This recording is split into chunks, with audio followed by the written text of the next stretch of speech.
husband and wife. பெரிதும் எதிர்பார்க்கப்பட்ட actress Varalakshmi மற்றும் நிக்கோலாய் சச்சிதேவ் அவர்களோட திருமணம் ரீசெண்டா தாய்லாந்துல நடந்து முடிஞ்சிருக்கு. இது தொடர்ந்து இது சம்பந்தப்பட்ட போட்டோஸ் அண்ட் வீடியோஸ் எல்லாம் இப்ப வைரலாக தொடங்கியிருக்கு. ஆக்சுவலா இவங்களுக்கு மார்ச் மாசம் என்கேஜ்மெண்ட் நடந்து முடிஞ்சப்பயே இவங்களுடைய திருமணம் எப்பன்னு பலரும் எதிர்பார்த்துக்கிட்டு வந்தாங்க. கடந்த ஜூன் மாசம் சினிமா செலிபிரிட்டிஸ் மற்றும் அரசியல் பிரமுகர்களுக்கெல்லாம் இன்விடேஷன் கொடுத்துக்கிட்டு வந்தப்ப கூட எப்ப திருமணம்ன்றது வெளியே தெரியவே இல்ல. அந்த அளவுக்கு திருமண தேதியை ரொம்ப செக்யூரா வச்சுக்கிட்டு வந்தாங்க.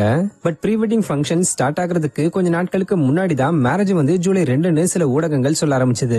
அதுக்கப்புறம் ப்ரீ வெட்டிங் ஃபங்க்ஷன்ஸ் எல்லாம் கோலாகலமா நடந்து முடிஞ்சு ஜூலை 3ஆம் தேதி சென்னையில ரொம்ப பிரம்மாண்டமான முறையில வெட்டிங் ரிசப்ஷனும் நடந்து முடிஞ்சது.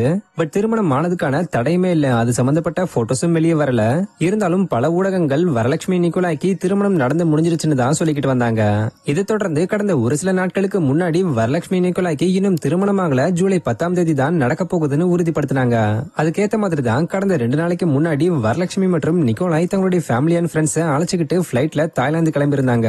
மணப்பொண்ணோட கேங்னு சொல்லி பிளைட்ல ஒரு பட்டாளமே இருந்தாங்க. சொல்லப்போனா ஆக்ட்ரஸ் வரலட்சுமி அந்த கேங்கு கூட சேர்ந்து ஃபன்னியா மூமெண்ட் எல்லாம் போட்டு வீடியோ வெளியிட்டு இருந்தாங்க. இந்த நிலையில இவங்களுடைய ஃப்ரெண்ட்ஸ் அண்ட் ஃபேமிலி மட்டும் இவங்களை சுத்தி இருக்கிற வகையில சிம்பிள் அண்ட் ஸ்மார்ட்டா தாய்லாந்துல இப்ப திருமணம் நடந்து முடிஞ்சிருக்கு. ஆக்சுவலா நிக்கோலாய்க்கு தெரிஞ்சவங்க நிறைய பேர் தாய்லாந்துல இருக்கிறதுனாலதான் இவங்களுடைய திருமணத்தை தாய்லாந்துல நடத்திருக்கிறதா சொல்லப்படுது. இப்ப இவங்களுக்கு பலரும் வாழ்த்துக்கள் சொல்லிக்கிட்டு வராங்க. சோ தமிழ் கலாட்டா டீம் சார்பா ஆக்ட்ரஸ் வரலட்சுமி மற்றும் நிக்கோலாய்க்கு எங்களுடைய வாழ்த்துக்களை தெரிவிச்சுக்கிறோம்.